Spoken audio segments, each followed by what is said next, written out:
So you think about it. You think about Arizona. You think about all the different really, really hot places that are no, that's the West, my bad. But just think about the desert, right?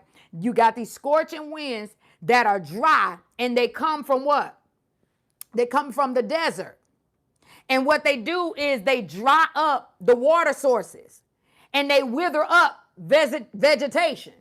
And so that was the wind that the Lord sent into Egypt as a plague that blew in all these massive locusts.